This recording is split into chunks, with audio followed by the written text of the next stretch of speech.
आप सभी nation building के इस महायज्ञ के प्रमुख स्टेक होल्डर्स हैं और इसलिए भविष्य की तैयारियों को लेकर आपका संवाद, ये 2 दिवस का आपका मंथन, आपने मिल बैठ करके जो एक रोड मैप सोचा होगा, आपने जो निर्णय किए होंगे, मैं समझता हूं सारी बातें अपने आप में बहुत महत्वपूर्ण है। साथियों, सरकार ने बीते 6-7 वर्षों में बैंकिंग सेक्टर में जो रिफॉर्म्स किए, बैंकिंग सेक्टर का हर तरह से सपोर्ट किया, उस वजह से आज देश का बैंकिंग सेक्टर बहुत ही मजबूत स्थिति में है। आप भी ये महसूस करते हैं कि बैंकों की फाइनेंशियल हेल्थ अब काफी सुधरी हुई स्थिति में है। 2014 के पहले की जितनी भी परेशानियां थी, जितनी भी चुनौतियां थी, हमने एक एक करके उनके समाधान के रास्ते तलाशे हैं। हमने एनपीएस की समस्या को एड्रेस किया,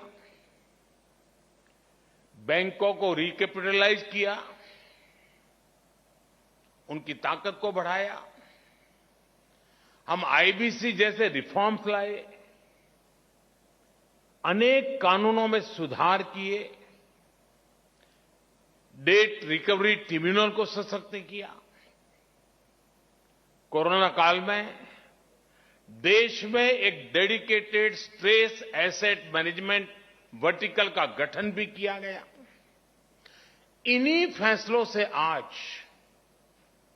बैंकों की रिजोल्यूशन और रिकवरी बेहतर हो रही है। बैंकों की स्थिति मजबूत हो रही है और एक इनहेरेंट स्ट्रेंथ उसके भीतर पाई जा रही है। सरकार ने जिस पारदर्शिता और प्रतिबद्धता के साथ काम किया है, उसका एक प्रतिबिंब बैंकों को वापस मिली राशि भी है। हमारे देश में जब बैंकों से कोई उठा के भाग जाता है तो चर्चा बहुत होती है, लेकिन कोई दम वाली सरकार वापस लाती है तो इस देश में कोई चर्चा नहीं करता है।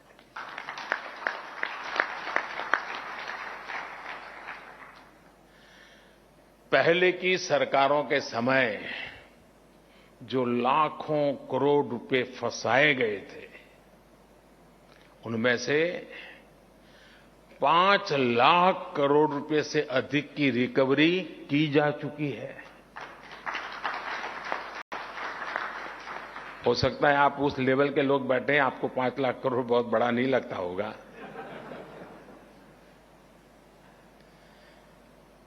क्योंकि जिस प्रकार से एक सोच बनी हुई थी,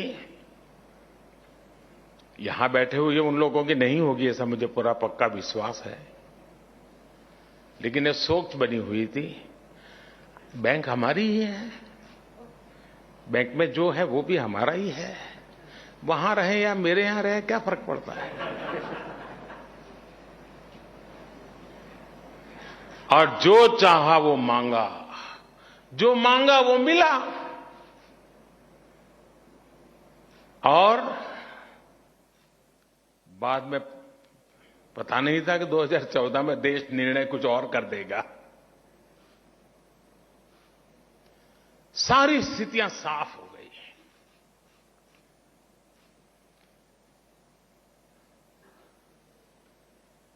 साथियों, जो ये पैसे वापस लेने वाला हमारी कोशिश है, नीतियों का भी आधार लिया है, कानून का भी आधार लिया है, डिप्लोमेटिक चैनल का भी उपयोग किया है और मैसेज भी बहुत साफ है कि यही एक रास्ता है, लौट आइए। और ये प्रक्रिया आज भी चल रही है। नेशनल एसेट रिकंस्ट्रक्शन कंपनी, इसके गठन से और 30,000 करोड़ रुपए से अधिक की सरकारी गारंटी से भी लगभग 2 लाख करोड़ रुपए के स्ट्रेस एसेट आने वाले समय में रिजॉल्व होने का अनुमान है। हम सभी ये भी देख रहे हैं कि पब्लिक सेक्टर बैंकों के कंसोलिडेशन से पूरे बैंकिंग सेक्टर की एफिकेसी बढ़ी है और मार्केट से फंड रेज करने में भी बैंकों को मदद मिल रही है। साथियों, ये जितने भी कदम उठाए गए हैं, जितने भी रिफॉर्म्स किए गए हैं, इससे आज बैंकों के पास एक विशाल और मजबूत कैपिटल बेस बना है। आज बैंकों के पास अच्छी खासी लिक्विडिटी है। एनपीएस की प्रोविजनिंग का बैकलॉग नहीं है। पब्लिक सेक्टर बैंकों के एनपीए आज 5 सालों में सबसे कम है ही। कोरोना काल के बावजूद इस फाइनेंशियल ईयर के पहले हाफ में हमारे बैंकों की मजबूती ने सबका ध्यान खींचा है। इस वजह से अंतर्राष्ट्रीय एजेंसीज भी भारत के बैंकिंग सेक्टर का आउटलुक अपग्रेड कर रही है। साथियों, आज भारत के बैंकों की ताकत इतनी बढ़ चुकी है कि वो देश की इकोनॉमी को नई ऊर्जा देने में, एक बड़ा पुश देने में, भारत को आत्मनिर्भर बनाने में बहुत बड़ी भूमिका निभा सकते हैं। मैं इस फेज को भारत के बैंकिंग सेक्टर का एक बड़ा माइलस्टोन मानता हूं। लेकिन आपने देखा होगा, माइलस्टोन एक तरह से हमारी आगे की यात्रा का सूचक भी होता है। मैं इस फेज को भारत के बैंकों के एक नए स्टार्टिंग पॉइंट के रूप में भी देख रहा हूं। आपके लिए ये देश में वेल्थ क्रिएटर्स और जॉब क्रिएटर्स को सपोर्ट करने का समय है। जो अभी आरबीआई गवर्नर ने जॉब क्रिएशन की चर्चा की, मैं समझता हूं ये समय है। आज समय की मांग है कि अब भारत के बैंक अपनी बैलेंस शीट के साथ साथ देश की बैलेंस शीट को बढ़ाने के लिए भी प्रोएक्टिव होकर काम करें।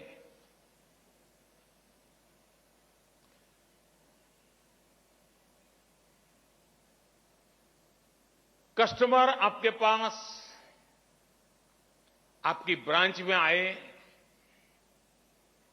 ये इंतजार मत कीजिए। आपके कस्टमर की, कंपनी की, एमएसएमईज की जरूरतों को एनालाइज करके उनके पास जाना होगा, उनके लिए कस्टमाइज सॉल्यूशन देने होंगे। जैसे मैं उदाहरण देता हूं कि उत्तर प्रदेश के बुंदेलखंड इलाके में और तमिलनाडु में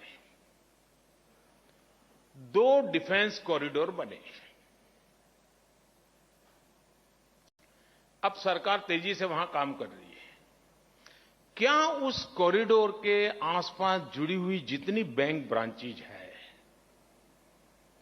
क्या कभी उनको आपने बुलाया, उनसे मीटिंग की कि भाई डिफेंस कॉरिडोर बन रहा है, मतलब एक पूरा डिफेंस का नया सेक्टर यहां आ रहा है, बैंक प्रोएक्टिवली क्या कर सकती है? डिफेंस कॉरिडोर आने से ये चीज आने की संभावना है। कौन कौन कैप्टन्स हैं जो इसमें आएंगे, कौन छोटे छोटे छोटे चेन होंगे, एमएसएमईज होंगे जो इसकी सपोर्ट सिस्टम में आएंगे। प्रधानमंत्री मनमोहन सिंह वहां पर सरकारी बैंकों के माफ़ कीजिए नरेंद्र मोदी जो हैं वो बात कर रहे थे यहाँ पर सरकारी बैंकों के अधिकारियों से, उनके प्रमुखों से, और चर्चा हो रही थी कि किस तरह से पिछले कोरोना काल के बाद से सरकारी बैंकों ने अच्छी रिकवरी दिखाई है। 5 लाख करोड़ रुपए का जो पैसा फंसा था उसको वापस भारत लाया गया है, और किस तरह से सरकार लगातार इस कोशिश में लगी हुई है कि बैंकों को मदद दी जाए, और जिस तरह से नई डिमांड मार्केट में डेवलप हो रही है उसमें कैसे सरकारी बैंक उसका हिस्सा बन सकते हैं, भारत की ग्रोथ स्टोरी का हिस्सा बन सकते हैं, इस सब मुद्दों पर चर्चा करते हुए चलिए